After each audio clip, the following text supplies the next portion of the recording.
So உங்களுடைய next concept பார்த்தீங்கன்னா உங்கள் புக்கில்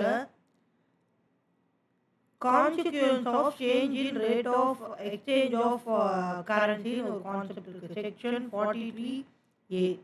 செக்ஷன் 43Aல என்னன்னா கான்சிக்வன்ஸ்னா அதனால வந்து விளைவுகள், எதனால வந்த விளைவுகள், changes in rate of exchange of currency. இது எப்போ மேம் வரும், என்ன மேம் கேட்டிங்கன்னா, இதில் வந்து ஃபஸ்ட்டு வந்து ஒரு 2 கண்டிஷன் வந்து சாட்டிஸ்ஃபையாக இருக்கணும். இந்த 43A வந்து நம்ம பண்ணணும்னா 2 கண்டிஷன் வந்து சாட்டிஸ்ஃபையாக இருக்கணும். என்ன கண்டிஷன் பார்த்தீங்கன்னா, நீங்கள் ஒரு அசட்டை ஃபாரின் கண்ட்ரியில் வாங்கியிருக்கணும். நீங்கள் ஒரு அசட்டை ஃபாரின் கண்ட்ரியில் வாங்கியிருக்கணும். அண்ட் தென் எதில் வாங்கியிருக்கணும்னா, லைக் ஃபாரின் கரன்சியில் வாங்கியிருக்கணும். அதுவும் லோன் எடுத்து அந்த கரன்சி ஃபாரின் கரன்சியை பே பண்ணியிருக்கணும். ஃபாரின் கரன்சியில் லோன் எடுத்து பே பண்ணியிருக்கணும். ஸோ இந்த 2 கண்டிஷனும் வரும்போது ஒரு அசட்டை ஃபாரின் கண்ட்ரியில் வாங்கியிருக்கணும். ஒரு அசட்டை ஃபாரின் கண்ட்ரியில் வாங்கியிருக்கணும். அண்ட் தென் ஃபாரின் கரன்சியில் லோன் எடுத்து இந்த அசட்டுக்கு நீங்கள் பேமெண்ட் பண்ணுற மாதிரி இருக்கும். ஓகேவா? ஸோ இந்த 2 கண்டிஷன் நம்பர் 1, கண்டிஷன் நம்பர் 2 ரெண்டுமே சாட்டிஸ்ஃபை ஆகும்போது இந்த 43CA வரும். ஓகேவா? ஓகே. ஸோ என்ன மேம் பண்ணணும், இது ஆக்சுவலாக வந்து என்ன பண்ணணும், லைக் வந்து ரியாலிட்டியில் என்ன நடக்கும் பார்த்தீங்கன்னா, நீங்கள் இப்போ ஃபாரின் கண்ட்ரியில் ஃபாரின் கரன்சியில் வாங்குறீங்க. இப்போ டாலர்னு எடுத்துக்கலாம். ஓகேவா? ஸோ நீங்கள் இந்த அசட்டுக்கு எவ்வளோ வாங்கியிருப்பீங்க, $1000 $1000 வாங்கியிருப்பீங்க. எவ்வளோக்கு வாங்கியிருப்பீங்க, $1000 வாங்கியிருப்பீங்க. So at the time of purchase இது நீங்கள் வாங்கும்போது $1 வேல்யூ ருபீஸில் எவ்வளோ இருந்ததுன்னு பார்த்தீங்கன்னா ₹60 இருந்தது. ஆனால் நீங்கள் உடனே பே பண்ண மாட்டீங்க. எல்லாமே வந்து கிரெடிட்டில் தானே வாங்குறோம். நம்ம எல்லாமே கிரெடிட்டில் வாங்குறோம். ஸோ வந்து உடனே நீங்கள் பே பண்ண மாட்டீங்க. எப்போ பே பண்ணுவீங்கன்னா after some time. For example, இது நான் வந்து 1 ஏப்ரல் வாங்கினேன் அப்படின்னா பேமெண்ட் வந்து நான் 1 ஆகஸ்ட்ன்ற மாதிரி பண்ணுவேன். 1 ஆகஸ்ட் அந்த மாதிரி பண்ணுவேன். ஸோ அப்படி பண்ணும்போது என்ன ஆயிடுச்சு பார்த்தீங்கன்னா, டாலர் ரேட் அதேவா இருக்கும். கண்டிப்பாக ஃப்ளக்சுவேட்டிங், டெய்லியுமே ரேட் மாறிட்டு இருக்கும். ஸோ $1 =80 ஆயிடுச்சு. ஸோ இங்கே பாருங்க 60 to 80 இன்க்ரீஸ் ஆயிடுச்சு. என்னோட லயபிலிட்டி பேமெண்ட் நான் பண்ணணுன்றது என்னது, எனக்கு அசட்டா லயபிலிட்டியா? ஸோ லயபிலிட்டி பேமெண்ட் நான் பண்ணணுன்றது லயபிலிட்டி. ஸோ லயபிலிட்டி 60லேருந்து 80க்கு இன்க்ரீஸ் ஆயிடுச்சு.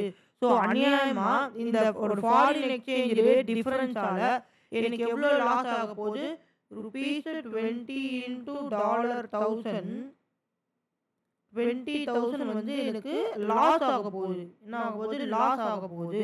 ஸோ இந்த செக்ஷன் 43CA என்ன சொல்லுதுன்னு பார்த்தீங்கன்னா, இந்த மாதிரி உனக்கு ஏதாவது increase or degrees 43A. So இந்த மாதிரி உனக்கு ஏதாவது increase or decrease foreign exchange டிஃபரன்ஸால் நடக்குதுன்னா என்ன பண்ணு, அந்த லாஸை லைக் காஸ்ட் ஆஃப் அசட்டோட ஆட் பண்ணிடு அப்படின்னு சொல்லுது. நம்ம ஒரு காஸ்ட் ஆஃப் அசட் வச்சுருக்கோம்ல, காஸ்ட் ஆஃப் அசட் அதோட சேர்த்து ஆட் பண்ணிட்டு இந்த லாஸையோ இல்லை கெயின் வந்தால் மைனஸ் பண்ணணும், லாஸ் வந்து ஆட் பண்ணணும். ஆட் லாஸ், கெயின் வந்தால் என்ன பண்ணணும், மைனஸ் பண்ணணும். பண்ணிட்டு இதுக்கப்புறம் ஒரு ஃபைனல் ஆன்சர் சொல்லலாம். இதில் இருந்து டிப்ரிசியேஷன் கால்குலேட் பண்ணுதுன்னு யார் சொல்கிறா, இந்த 43Aன்றது சொல்கிறாங்க. சரி, லாஸ் சொன்னீங்க, ஓகே மேம். கெயின் எப்படி வரும், இதே example 60 at the time of purchase $1 is equal to 60. At the time of payment $1 is equal to ₹50. So என்னோட லயபிலிட்டின்றது ரெடியூஸ் ஆயிடுச்சு. 60லேருந்து 50க்கு ரெடியூஸ் ஆயிடுச்சு. ஸோ நான் இங்கே எவ்வளோ வந்து ப்ராஃபிட் ஒரு கெயின் பார்த்துருக்கேன்னா ₹10 into $1000 10,000 ப்ராஃபிட் பார்த்துருக்கேன். இந்த 10,000 என்ன பண்ணலாம், நீங்கள் மைனஸ் இங்கே பண்ணிக்கலாம், கெயின் பண்ணிட்டு இந்த அட்ஜஸ்ட்மெண்ட் பண்ணி வரக்கூடிய ஆன்சரில் என்ன பண்ணலாம் பார்த்தீங்கன்னா, நீங்கள் டிப்ரிசியேஷன் ஆஸ் பர் செக்ஷன் 32 பண்ணலாம். என்ன பண்ணலாம், டிப்ரிசியேஷன் ஆஸ் பர் செக்ஷன் 32 பண்ணலாம். ஸோ இதுதான் வந்து செக்ஷன் 43A. எப்போ வரும், இது 2 கண்டிஷன் சாட்டிஸ்ஃபை ஆகிருக்கும். Asset purchased foreign country and foreign கரன்சியில் லோன் எடுத்து பே பண்ணிருக்கீங்க. எப்படி பே பண்ணுறீங்க? ஃபாரின் கரன்சியில் லோன் எடுத்தீங்கன்னா உங்ககிட்ட ஃபாரின் கரன்சி இல்லை அப்படின்னு வச்சுக்கோங்களேன். அதனால ஃபாரின் கரன்சி லோன் எடுத்து பே பண்ணிருக்கீங்க. சரி, எனக்கு ஒரு டவுட்டு. என்ன டவுட்னா, மேம் நான் இந்தியாவில் அசெட் வாங்கியிருக்கேன், ஃபாரின் கரன்சி கொடுத்து வாங்கியிருக்கேன். இந்தியாவில் அசெட் வாங்கியிருக்கேன், ஃபாரின் கரன்சி பே பண்ணி வாங்கியிருக்கேன். அப்போ எனக்கு இந்த 43A அப்ளிகபிளா இல்லையா? நீங்கள் இந்த 2 கண்டிஷனை பாருங்க. இது அப்ளிகபிளா இல்லையா? ட்ரை பண்ணுங்க. அப்ளிகபிளா இல்லையா சொல்லுங்க.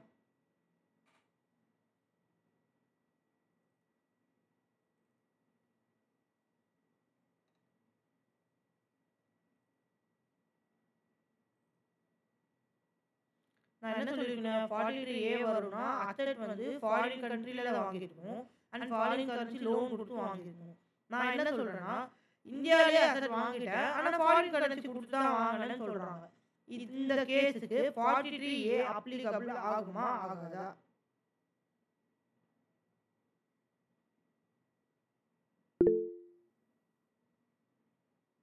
So not applicable.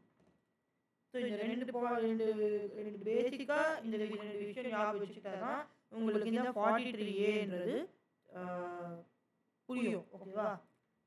1 minute.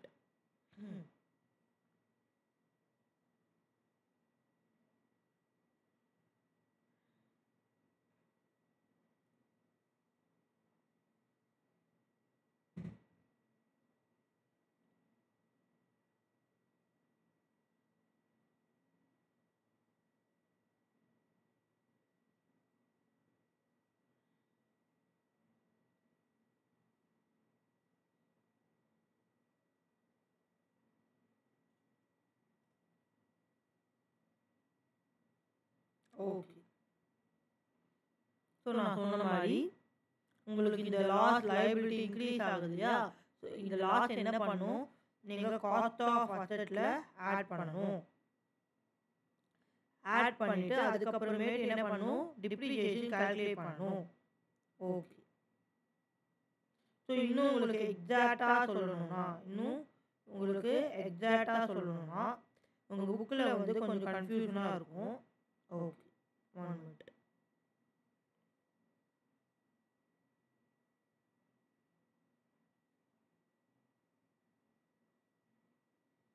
First நம்மளுக்கு டிப்ரிசியேஷன் கால்குலேட் பண்ணுறதுக்கு பிளாக் இருக்கணும் இல்லையா? ஸோ டிப்ரிசியேஷன் கால்குலேட் பண்ணுறதுக்கு பிளாக் இருக்கணும். ஸோ பிளாக் இருக்கான்னு பாருங்கள். ஃபஸ்ட்டு வந்து பிளாக் இருக்குது. எனக்கு பிளாக்னா என்ன? இப்போ பிளான்ட் அண்ட் மிஷினரி நேச்சரும் ரேட்டும் ஒரே சேமாக இருக்கிறது ஒரு பிளாக் அப்படின்னு சொல்லுவோம். ஸோ அப்படி பிளாக் இருக்குது, பிளாக் ஏதாவது இருக்குது, பிளாக் எக்ஸிஸ்ட்னா அப்போ என்ன பண்ணுங்க, உங்களோட இந்த டிஃபரன்ஸ் இருக்கு இல்லையா? இப்போ லைபிலிட்டி இன்க்ரீஸ்னா என்ன சொன்னேன்? ப்ளஸ் பண்ணும். லைபிலிட்டி டிக்ரீஸ்னா வந்து மைனஸ் பண்ணும். ஏன்னா அது வந்து கெயின். ஸோ இங்கே ப்ளஸ் ஆர் மைனஸ் கண்டுபிடிச்சிட்டு நீங்கள் என்ன பண்ணலாம்? டிப்ரிசியேஷன் ஆஸ் பர் செக்ஷன் 32 பண்ணலாம் நான் சொன்ன மாதிரி. இப்போ எனக்கு என்ன டவுட்னா, பிளாக் வந்து சீசஸ் டு எஸ்டேட். சீசஸ்னா ஸ்டாப். சீசஸ்னா அது ஸ்டாப். இப்போ பிளாக்கே இல்லை மேம், இருந்த எல்லா அசெட்டும் அதில் விட்டுட்டேன், அப்போ நான் இந்த டிஃபரன்ஸ் என்ன பண்ணுறது? இப்போ இந்த 60லேருந்து 80க்கு மாறின டிஃபரன்ஸ் என்ன பண்ணுறதுன்னு கேட்டிங்கன்னா, it should be treated as a capital expenditure or capital receipt. ஒன்று கேபிட்டல் ரெசிப்டாக எடுத்துக்கணும், அப்படி இல்லைன்னா கேபிட்டல் எக்ஸ்பெண்டிச்சராக எடுத்துக்கணும். ஸோ இவ்வளோ தான் 43Aக்கு இல்லை பாயிண்ட்ஸு. இப்போ உங்கள் புக்கை பாருங்கள். ஓகே.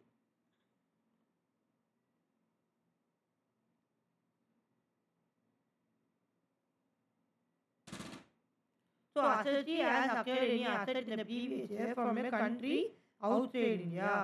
And then பார்த்தீங்கன்னா liability of the assets at the time of making payment இது எதோட adjust பண்ணணும்? towards whole or part of the cost of the asset or towards repayment of the whole or part of the money borrowed. Towards repayment of the like வந்து நம்ம மணி borrow பண்ணது repay பண்ணணும்ல, இன்ட்ரெஸ்டோட பிரின்சிபலோட repay பண்ணணும்ல, அதோட treatment என்னன்னு பார்த்தீங்கன்னா, உன்னோட liability increase or reduce வந்து shall be added or deducted from the actual cost. நான் சொன்ன மாதிரி உங்களோட actual cost of the assetல add or deduct பண்ணணும். ஓகே. டாஸ்க் பாயிண்ட்ல தான் ரெண்டு விஷயம் நான் சொன்னேன். லைக் வந்து பிளாக் இருக்கு அப்படின்னா அது வந்து WDVல அட்ஜஸ்ட் பண்ணிடுவீங்க. பிளாக் இல்ல மேம், பிளாக் சீஸ் டு எக்ஸிஸ்ட்னா தென் அந்த கேபிட்டல் ரெசிப்டா எக்ஸ்பெண்டிச்சரா வந்து ட்ரீட் பண்ணுவீங்க. ஓகேவா? ஓகே. ஸோ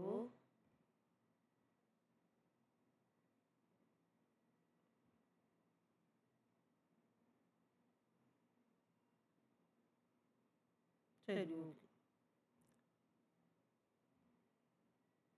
இதுதான் வந்து 43A. இதுல வந்து ஒரே ஒரு சம் தான் இருக்கும் உங்களுக்கு. இந்த சம் பாருங்க. Narang textiles limited purchased a machinery from Germany. ஜெர்மனில இருந்து ஒரு மிஷினரி வாங்கியிருக்காங்க ஃபார் யூரோ 1 lakh on 3/9/2023. எப்போ வாங்கியிருக்காங்க? 3/9/2023. எப்படி வாங்கியிருக்காங்கன்னா ஒரு லோன் ஃபார்ட்டூன் பேங்க் லிமிடெட்ல லோன் வாங்கியிருக்காங்க. Exchange rate at date of அக்யூசிஷன்னா பர்ச்சேஸ். ஸோ ரேட் அப்போ வந்து ஒரு யூரோக்கு இப்படி வரும். ஓகே. ஸோ 1 யூரோக்கு எவ்வளோமா? ₹65 at the time of purchase. Asset took a forward exchange rate on 5/10/2024. The rate specified in the contract was 67 per USD. Okay. Forward exchange ரேட்னா என்னன்னு பார்த்தீங்கன்னா இது ஒரு கான்ட்ராக்ட். ஓகேவா? பையரும் செல்லருக்கு நடுவில் ஒரு கான்ட்ராக்ட் போட்டுப்பாங்க. எதுக்கு மேம் இந்த கான்ட்ராக்ட் கேட்டீங்கன்னா, இப்போ இவங்க மட்டும் இந்த கான்ட்ராக்ட் போடலன்னு வச்சுக்கோங்க, எந்த ரேட்டு அப்போ மார்க்கெட்ல இருக்கோ நீங்க பே பண்ணும்போது என்ன ரேட் அந்த மார்க்கெட்ல இருக்கோ அந்த ரேட் நீங்க பே பண்ற மாதிரி இருக்கும். For example the time of purchase வந்து 65 தான். ஆனா நீங்க பே பண்ணும்போது 75 இருந்தாலும் நீங்க பே பண்ணி தான் ஆகணும், வேற வழி இல்ல. ஃபார்வர்ட் எக்ஸ்சேஞ்ச் ரேட்ன்ற போது உங்களுக்கு கொஞ்சமாச்சும் குறையும். நீங்க வந்து இந்த 67 லாக் பண்றதா அர்த்தம். இந்த ஒரு கான்ட்ராக்ட் மூலமா லாக் பண்றீங்க. லைக் நான் 67 ரூபீஸ்க்கு நான் பே பண்றேன் அப்படின்ற மாதிரி லாக் பண்றீங்க. ஓகேவா? ஸோ கான்ட்ராக்ட் 5/10/2024 என்ன சொல்லியிருக்காங்கன்னா 67 per USD. இப்போ depreciation for the assessment year 24-25 25-26க்கு கால்குலேட் பண்ண சொல்லியிருக்காங்க. ஸோ இது மெஷினரி இக்னோர் அடிஷனல் டிப்ரிசியேஷன் சொல்லியிருக்காங்க. Very good. So plant and machinery general rate என்ன?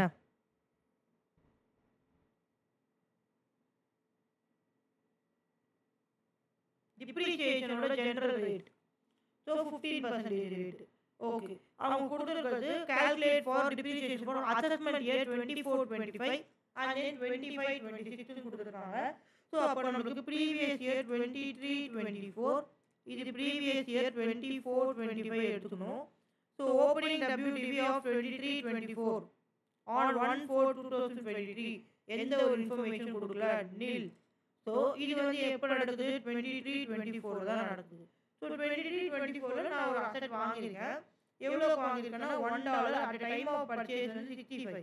Sorry 1 euro. Okay 1 lakh euro. So 1 lakh euro into 65 lakh. So இப்போ எந்த ஒரு எக்ஸ்சேஞ்ச் டிஃபரன்ஸும் ஆகாது. எப்போ தெரியுமா நான் எக்ஸ்சேஞ்ச் டிஃபரன்ஸ் ஆகுது? 5/10/2024 வரும்போது தான் நான் பேமெண்ட் பண்ணும்போது தான் எனக்கு எக்ஸ்சேஞ்ச் டிஃபரன்ஸ் வருது. ஸோ இப்போதைக்கு நான் பண்ண வரைக்கும் calculation depreciation. So 65 lakh into 15%, 9,75,000. Okay.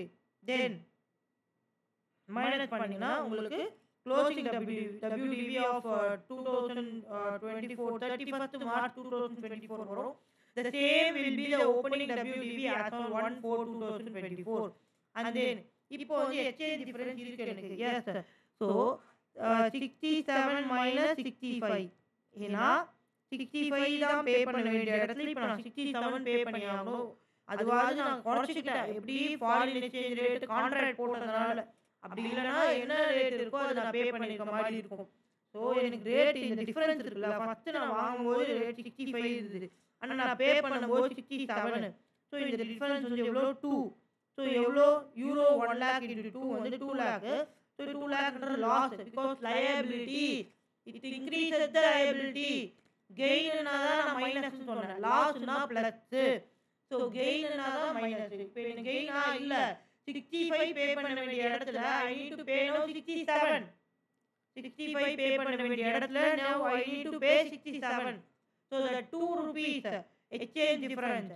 So euro 1 lakh into 2 lakh is என்னது நம்மளுக்கு loss.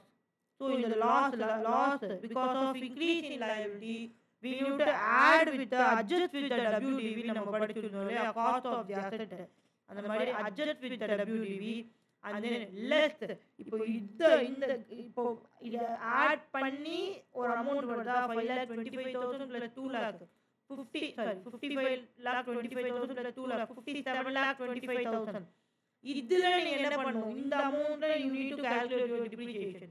So nothing 57 lakh 25,000 into 15%.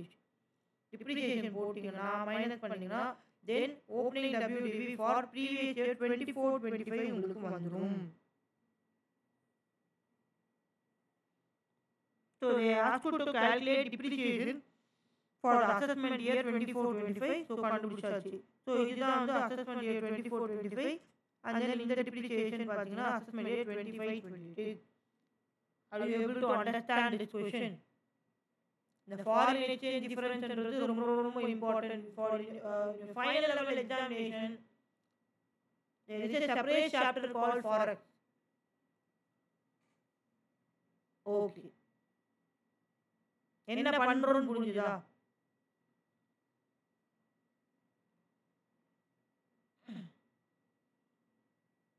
Okay.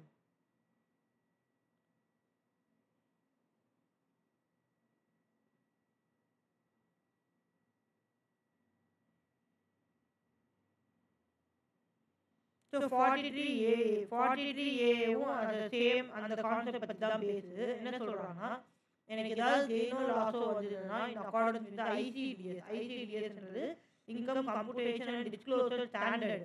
So அது ஒரு ஸ்டாண்டர்ட்னா நம்மளுக்கு ஒரு எல்லாமே வந்து ஒரு ஃபார்மேட்டு லைக் இப்படிதான் இருக்கணும் இப்படிதான் நீ வந்து பண்ணணும் அப்படின்னு சொல்லிட்டு இருக்கும். இந்த மாதிரி தான் பண்ணணும் அப்படின்னு நிறைய விஷயங்கள் இருக்கு நம்மளுக்கு ஐசிடிஎஸ்ல. அதில் வந்து இந்த ஃபாரின் எக்ஸ்சேஞ்ச் ரேட்னால உங்களுக்கு ஏதாவது ஒரு கெயினோ லாஸாக வந்தால் அது இன்கம் ஆர் லாஸை வந்து நீங்கள் ட்ரீட் பண்ணிக்கலாம்னு சொல்கிறாங்க. It's not relevant for your examination. இது வரைக்கும் படிக்க போதும். டேக்ஸ் பாயிண்ட் வந்து லைக் என்ன சொல்கிறாங்கன்னா இன்க்ளூடிங் இதெல்லாம் கூட இன்க்ளூடட் அப்படின்னு சொல்கிறாங்க. ஓகே. ஸோ 43A எப்போ வராதுன்னு பார்த்தீங்கன்னா 43A வந்துடுச்சுன்னா 43AA வராது. அவ்வளோதான். ஓகேவா? நெக்ஸ்ட் அன்அப்சார்ப்டு டிப்ரிசியேஷனில் நான் முக்கியமான விஷயம் ஆர்டர் நெட் சொல்லி கொடுத்தேன். லைக் எந்த ஆர்டரில் நீங்கள் செட் ஆஃப் பண்ணணும். உங்கள் பிஜிபிபி இன்கம் இருந்தது அப்படின்னா உங்களுடைய பிஜிபிபி இன்கம் இருந்ததுன்னா then you need to set off with the following order. Like இந்த order priority of this order தான் வந்து நீங்கள் யூஸ் பண்ணணும் அப்படின்னு நான் சொல்லியிருந்தேன் இல்லையா? ஸோ ஃபஸ்ட்டு வந்து current year depreciation, first preference, brought forward business loss. அதாவது ஒரு பிஸ்னஸ் லாஸை செட் ஆஃப் பண்ணுறதுக்காக நீங்கள் எடுத்துகிட்டு வந்துகிட்டே இருக்கீங்க, கேரி ஃபார்வர்ட் பண்ணிகிட்டே இருக்கீங்க. ஸோ அதை லாஸ்ட் தான் எனக்கு அன்அப்சார்ப்டு டிப்ரிசியேஷன். மேம் இந்த அன்அப்சார்ப்டு டிப்ரிசியேஷன் எந்த கேஸில் வரும்னா உங்களுக்கு ஒரு வேளை நோ ப்ராஃபிட் அப்படி இல்லைன்னா இன்சஃபிஷியன்ட் ப்ராஃபிட். இந்த ரெண்டு கேஸஸ்லையும் இந்த அன்அப்சார்ப்டு டிப்ரிசியேஷன் டிப்ரிசியேஷனை நீங்கள் யூஸ் பண்ண முடியாத நிலைமையில இருக்குது. அதனால அதுக்கு பேர் என்ன? அன்அப்சார்ப்டு டெப்ரிசியேஷன். டெப்ரிசியேஷனை நீங்கள் யூஸ் பண்ண முடியாத நிலைமையில இருக்குது, அதனால அதுக்கு பேர் என்ன? அன்அப்சார்ப்டு டெப்ரிசியேஷன். இப்போது நம்ம டெப்ரிசியேஷனை மைனஸ் பண்ணணும் இல்லையாடா? டெபிட் ஐட்டம்ஸில் மைனஸ் பண்ணணும். ஸோ இங்கே ப்ராஃபிட்டே இல்லை. ஸோ நீ மைனஸ் பண்ணி நெகட்டிவ்ல கொண்டு வர முடியும்? கிடையாது.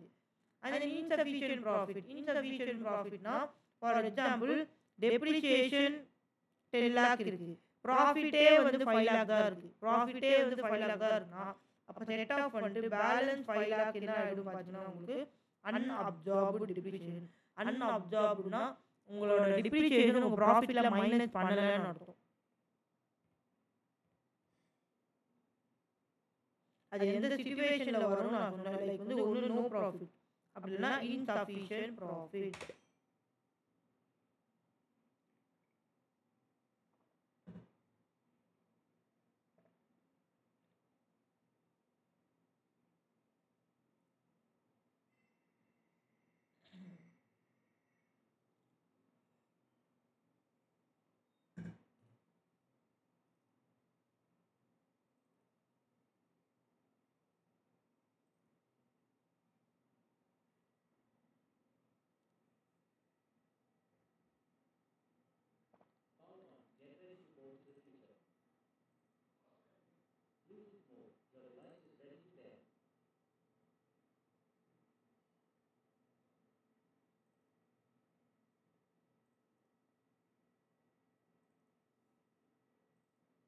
ஓகே.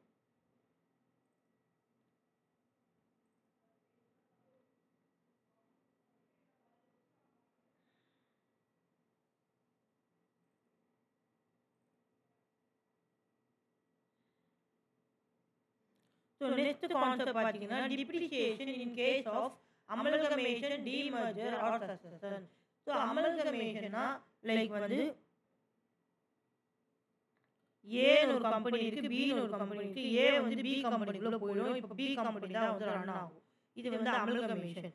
ஸோ டிமர்ஜர்னா வந்து லைக் ஒரு கம்பெனி பின்னு ஒரு கம்பெனி இருக்கு, அது A and chia A and பியா வந்து பிரியுது. ஸோ இது வந்து டிமர்ஜர். ஓகேவா? ஸோ மர்ஜர்னா என்னன்னா இங்க மர்ஜர் இல்ல, நான் மர்ஜர்னா என்னன்னு சொல்றேன். லைக் வந்து ஏ பிளஸ் பி சேர்ந்து சின்னு ஒரு கம்பெனி ஆரம்பிக்கிறது வந்து மர்ஜர். ஸோ அமல்கமேஷனா இது ஏன்ற ஒரு கம்பெனி பிக்குள்ள போய் உட்காந்துக்கும். ஸோ பின்ற கம்பெனி தான் இப்போ ரன் ஆகும். ஸோ டிமர்ஜர்னா பின்ற கம்பெனி ரெண்டா பிரிஞ்சிருச்சு, இப்போ ஏவும் பியாவும். ஸோ மர்ஜர்னா வந்து ஏ பிளஸ் பி சேர்ந்து சி ஒரு புது கம்பெனி ஆரம்பிக்கும். ஸோ இதுதான் வந்து மர்ஜர். ஸோ இப்போ அவங்க கொடுத்துருக்க கான்செப்ட் படி அமல்கமேஷன் அண்ட் டிமர்ஜர். சரி, ஓகே. என்ன மேம் இதுனா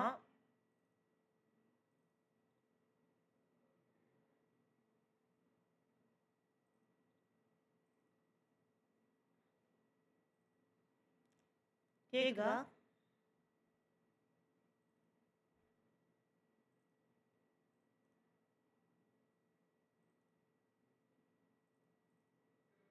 ஓகே. ஸோ என்னதுன்னு பார்த்தீங்கன்னா, ஸோ அமல்கமேஷன் அப்படின்னு நடக்கும்போது ஸோ ஏவுடைய அசட்ஸ் எல்லாமே பிக்கு ட்ரான்ஸ்ஃபர் ஆகுது. ஏவுடைய அசட்ஸ் எல்லாமே பிக்கு ட்ரான்ஸ்ஃபர் ஆகுது. ஸோ ஒரு கம்பெனி உள்ள போகுதுன்னா எல்லாமே ட்ரான்ஸ்ஃபர் ஆகுமா? அசட்ஸ் லைபிலிட்டிஸ் எல்லாமே ட்ரான்ஸ்ஃபர் ஆகிடும், பிக்குள்ள போயிடும். அப்படி போகும்போது யார் மேம் டிப்ரிசியேஷன் கால்குலேட் பண்ணுவா? இப்போ மிட் ஆஃப் த இயர்ல நடக்குது. ஃபார் எக்ஸாம்பிள் மே மந்த்ல இந்த விஷயம் நடக்குது, இல்ல ஓகே ஆகஸ்ட் மந்த்ல இந்த விஷயம் நடக்குது. என்ன விஷயம் நடக்குது? ஏ கம்பெனியோட அசெட்ஸ் அண்ட் லைபிலிட்டிஸ் எல்லாம் பி கம்பெனிக்கு ட்ரான்ஸ்ஃபர் ஆகுது. ஏ கம்பெனியோட அசெட்ஸ் அண்ட் லைபிலிட்டிஸ் எல்லாம் பி கம்பெனிக்கு ட்ரான்ஸ்ஃபர் ஆகுது. ஸோ இது மிட் ஆஃப் த இயர்ல நடக்குது. ஸோ இது மிட் ஆஃப் த இயர்ல நடக்குதுன்றதுனால யாரு டெப்ரிசியேஷன் கால்குலேட் பண்ணுவான்றதுக்கு ஒரு ஒரு ஒரு பெரிய கேள்வி. லைக் வந்து இது வந்து கொஞ்ச நாள் அன்டில் ஆகஸ்ட் ஏன்றவங்க யூஸ் பண்ணிருப்பாங்க. ஆஃப்டர் ஆகஸ்ட் ட்ரான்ஸ்ஃபர் ஆனதுக்கப்புறம் ஆஃப்டர் ஆகஸ்ட் பின்ற கம்பெனி யூஸ் பண்ணுவாங்க இல்லையா? ஸோ அப்போ என்ன சொல்றாங்கன்னா இங்க இதுக்கு பேர் என்ன வரும் பார்த்தீங்கன்னா அப்போர்ஷன்மெண்ட் ஆஃப் டிப்ரிசியேஷன் அப்படின்னு ஒரு கான்செப்ட் இருக்கு. ஓகேவா? இது அப்போர்ஷன்மெண்ட் ஆஃப் டிப்ரிசியேஷன். ஓகேவா? ஸோ அப்போர்ஷன்மெண்ட் ஆஃப் டிப்ரிசியேஷனா அந்த ஒரு கம்பெனி ரெண்டு கம்பெனியா பிரியுது, இல்லை ஏதோ ஒன்று நடக்குது இல்லையா? ஸோ எத்தனை நாள் ஒரு கம்பெனி யூஸ் பண்ணாங்களோ அத்தனை நாளுக்கு அந்த டெப்ரிசியேஷனை அப்போர்ஷன் பண்ணுங்கன்னு சொல்கிறாங்க. லைக் வந்து இப்போ டெப்ரிசியேஷன் 12,000 ரூபாய் அப்படின்னு கண்டுபிடிச்சிருக்க அப்படின்னா ஏ கம்பெனி எத்தனை நாள் யூஸ் பண்ணியிருக்க அதை அலோகேட் பண்ணணும், பி கம்பெனி எத்தனை நாள் யூஸ் பண்ணியிருக்க அதை அலோகேட் பண்ணணும். ஸோ இப்படி தான் பண்ணணும்னு சொல்கிறாங்க. இதுக்கு பேர் என்னது? அப்போர்ஷன்மெண்ட் ஆஃப் டெப்ரிசியேஷன். ஸோ இது எந்தெந்த கேஸில் வரும்னு பார்த்தீங்கன்னா ஸோ இது ஃபைனல் லெவல்லையுமே ரொம்ப important. Okay.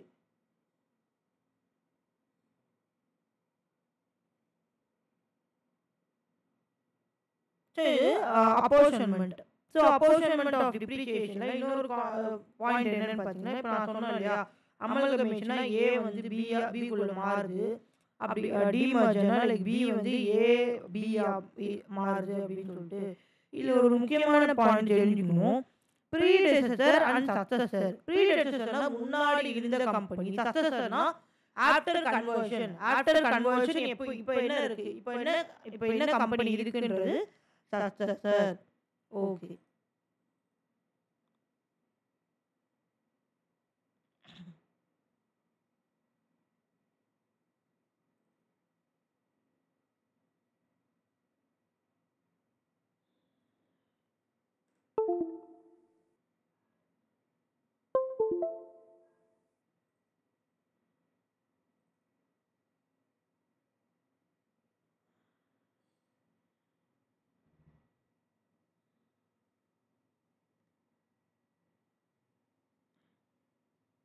Powering off. Connect again soon.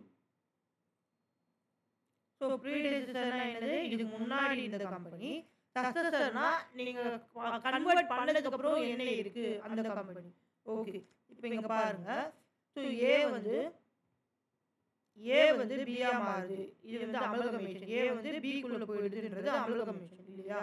So ஏ இதுக்கு முன்னாடி என்ன நடந்தது? ஏ. ஸோ ஏ தான் வந்து ப்ரீடெசஸர். அண்ட் தென் இப்போ கன்வெர்ட் ஆன கம்பெனி பி வந்து என்னது? சக்சஸர்.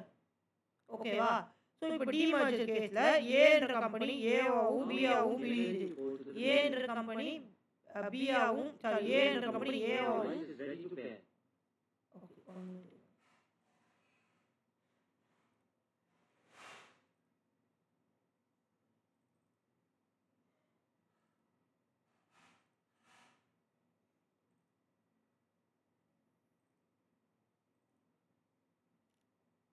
ஸோ ஏன்ற கம்பெனி ஏவாவும் பியாவும் பிரியுது. அப்போது ஏ வந்து ஆல்ரெடி இருந்த கம்பெனி தானே. ஸோ அது வந்து ப்ரீடெசஸர். ஸோ பியா பிரியும் போது புதுசாக ஒன்று வந்திருக்கு, சக்சஸர். ஓகே.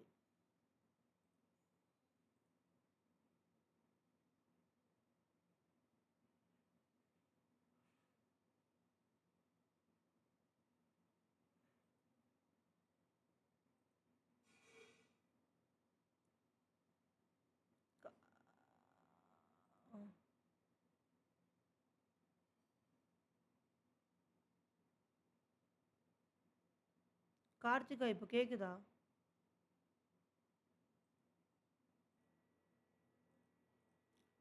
ஸோ ஃபஸ்ட்டு ப்ரீடெசஸர் யார், சக்சஸர் யாருன்னு தெரிஞ்சுக்கணும். ஸோ நான் சொன்ன மாதிரி ப்ரீடெசஸர் கன்வெர்ட் பண்ணுறதுக்கு முன்னாடி என்ன கம்பெனி இருந்தது, கன்வர்ஷன் நடந்ததுக்கப்புறம் என்ன கம்பெனி இருந்தது. ஸோ அப்போர்ஷன்மெண்ட் ஆஃப் டிப்ரிசியேஷன் மொத்தம் இந்தந்த கேஸில் நடக்கும். எந்தெந்த கேசஸில் மேன் பார்த்தீங்கன்னா, நான் first point amalgamation of company. First point என்னது? Amalgamation of company. ஓகேவா? ஓகே.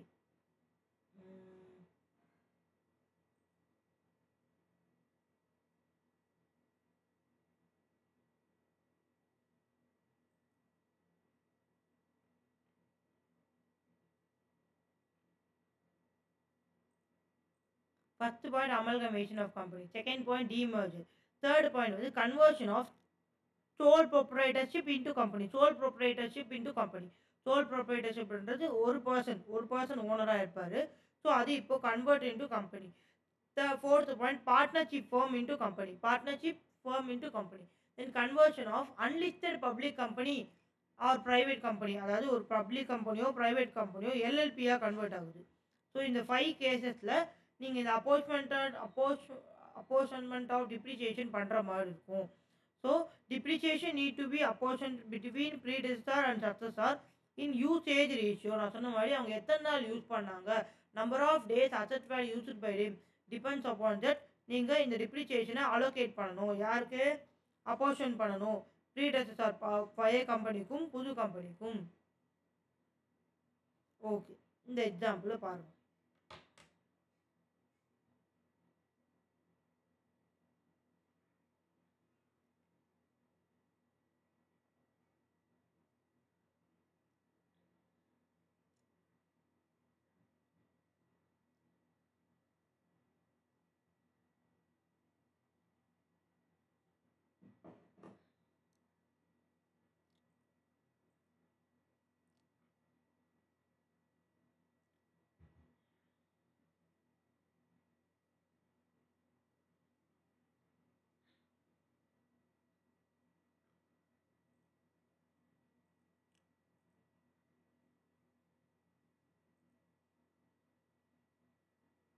ஸோ 1/4/2024 அப்போது 5 அசெட்ஸ் இருக்குது. நம்ம ப்ரீவியஸ் இயர் 24-25 ஓகே, அது ஓகே. ஸோ அதுக்கப்புறம் பார்த்தீங்கன்னா இந்த செல்ஃப் ஆக்குபைட் கிடையாது, சோல் ப்ரொப்ரைட்டர்ஷிப் வந்து கம்பெனியாக எப்போ கன்வெர்ட் ஆகுதுன்னு பார்த்தீங்கன்னா 29/11/2024 வந்து கன்வெர்ட் ஆகுது. அண்ட் தென் க்ளோசிங் இயர் வந்து 31/3/2024. ஸோ இதில் மெயினாக கவனிக்க வேண்டிய விஷயம் வந்து எப்போ வந்து கன்வெர்ட் ஆகுது, 29/11/2024 வந்து இந்த சோல் ப்ரொப்ரைட்டர்ஷிப்ன்றது கம்பெனியாக வந்து கன்வெர்ட் ஆகுது. ஸோ இது ஃபஸ்ட்டு பாயிண்ட்டு. ஸோ நான் என்ன பண்ணணும்னா, ஆல்ரெடி எனக்கு ஓப்பனிங் இருக்கும்போது 5 அசெட்ஸ் இருந்திருக்கு. ஓப்பனிங் இருக்கும்போது எத்தனை அசெட் இருந்திருக்கு? 5 அசெட் இருந்திருக்கு. ஓகே, அதுக்கப்புறம் நடுவில் 15/10/2024 வந்து நான் ஒரு அசெட் வாங்கியிருக்கேன். ஓகே, அது ஒரு பக்கம் ஓரமாக இருக்கட்டும். அதுக்கப்புறமா 31/1/2025 அப்போ ஒரு அசெட் வாங்கியிருக்கேன். Okay, no problem. இப்போ ஃபஸ்ட்டு நான் என்ன பண்ணணும் பார்த்தீங்கன்னா, ஓப்பனிங் WDV டிப்ரிசியேஷனை வச்சு கால்குலேட் பண்ணணும். ஸோ எக்ஸாம்பிளுக்கு எடுத்துக்கோங்க. டிப்ரிசியேஷன் வந்து 5 லேக்குன்னு எடுத்துக்கோங்க. இந்த 5 அசெட்ஸோட ஆல்ரெடி இருக்க 5 அசெட்ஸோட ஓப்பனிங் WDV புக்கில் கொடுத்துருக்காங்கன்னு வச்சுக்கோங்க. 5 லேக்குன்னு எக்ஸாம்பிள் வச்சுக்கிட்டா, இதை நான் எப்படி வந்து சோல் ப்ரொப்ரைட்டர் கம்பெனிக்கும் இந்த கம்பெனிக்கும் இப்போ புதுசாக கன்வெர்ட் ஆன கம்பெனிக்கும் சோல் ப்ரொப்ரைட்டர்ஷிப் அப்படின்னு கம்பெனிக்கு depend upon number of days they used அதுதான் நம்ம படிச்சிருக்கோம் இல்லையா? ஸோ 1st April 2024லேருந்து 29/11/2024 வரைக்கும் நீங்கள் கால்குலேட் பண்ணிங்கன்னா உங்களுக்கு 242 டேஸ் வரும். எப்படி? ஏப்ரல் ஒரு 30, ஓகே, ஏப்ரல் ஒரு 30, மே ஒரு 31, ஜூன் ஒரு 30, ஜூலை ஒரு 31, August 31, September, October, November. Okay, so இப்படி கால்குலேட் பண்ணிங்கன்னா உங்களுக்கு 242 டேஸ் வந்திருக்கும். ஸோ 242 டேஸ் சோல் ப்ரொப்ரைட்டர்ஷிப்புக்கும் பேலன்ஸு அப்போது 365 மைனஸ் 242 123 டேஸ் வந்து கம்பெனிக்கும். So 5 lakh into 242 divided by 365 5 lakh into 123 divided by 365 இப்படி தான் போடணும். அண்ட் தென் இன்னொரு புது அசட் வாங்கியிருக்கேன். எப்போ வாங்கியிருக்கேன்? 15/10/2024 அப்போ வாங்கியிருக்கேன். எப்போ வாங்கியிருக்கேன்? 15/10/2024 அப்போ வாங்கியிருக்கேன். ஓகே, ஸோ இப்போ 15/10ல இருந்து 29/11 வரைக்கும் யார் யூஸ் பண்ணியிருக்கா? சோல் ப்ரொப்ரைட்டர்ஷிப் யூஸ் பண்ணியிருக்கா. அதுக்கப்புறம் யார் யூஸ் பண்ணியிருக்கா? கம்பெனி யூஸ் பண்ணியிருக்காங்க. ஓகேவா? So 15/10 to 29/11. ஸோ 15/10 வந்து பேலன்ஸ் எத்தனை நாள் இருக்குது? 16 டேஸ் இருக்குது. So 16 days plus 29, so 45 days. 45 days வந்து சோல் ப்ரொப்ரைட்டர்ஷிப். பேலன்ஸ் எத்தனை நாள்? 123 டேஸ். 365 மைனஸ் 45 போடக்கூடாது. இது வாங்கினதே 15/10/2024 தான். ஓகேவா? ஸோ தட் பேலன்ஸ் வந்து 123 டேஸ் ஆல்ரெடி உங்களுக்கு தெரியும். ஸோ 123 டிவைடட் பை எவ்வளோ வரும் உங்களுக்கு? 168. 168 எப்படின்னா 123 + 45, ஸோ 168. அதுக்கப்புறம் இப்போ ஒரு அசட் பர்ச்சேஸ் பண்ணியிருக்கேன். எப்போ பார்த்தீங்கன்னா 31/1/2025, அதாவது ஆஃப்டர் கன்வர்ஷன் தான் நீ வந்து பர்ச்சேஸ் பண்ணியிருக்கேன்னா அப்போ டெஃபினட்டாக அது ஃபுல் டிப்ரிசியேஷன் யாருக்கு போயிடும்? கம்பெனிக்கு போயிடும். நம்பர் ஆஃப் டேஸே பார்க்க வேண்டாம். ஸோ ஆஃப்டர் கன்வர்ஷன் தான் நான் வாங்கியிருக்கேன். ஃபுல் டிப்ரிசியேஷன் யாருக்கு போயிடும்? செல்ஃப் ஆக்குபைட் ப்ராப்பர்ட்டிக்கு போயிடும். ஸோ இது ஒரு எக்ஸாம்பிளாக பாருங்கள். உங்கள் புக்கில் ஒரு கொஷின் இருக்குது.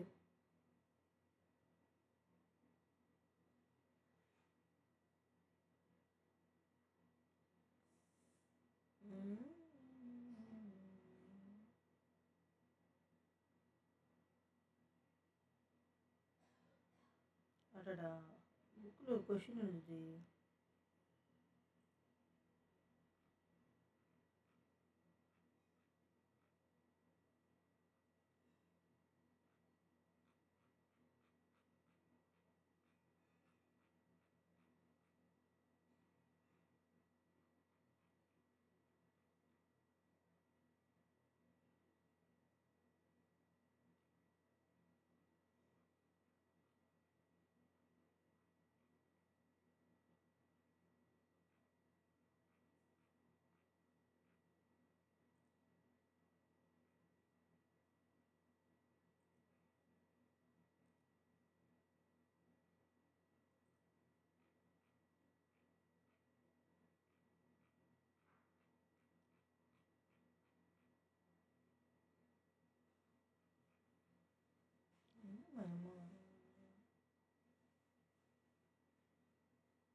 ஒரு பிக் கொஷின் இருந்தது உங்கள் புக்கில், இதில் காணுமே.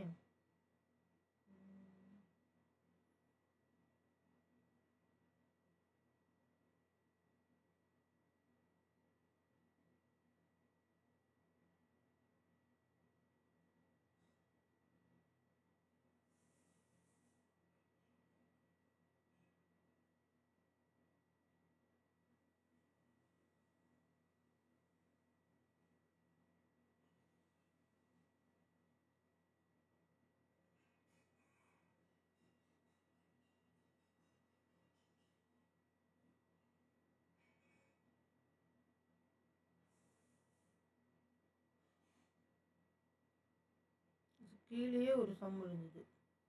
சரி 1 மினிட் இருங்க.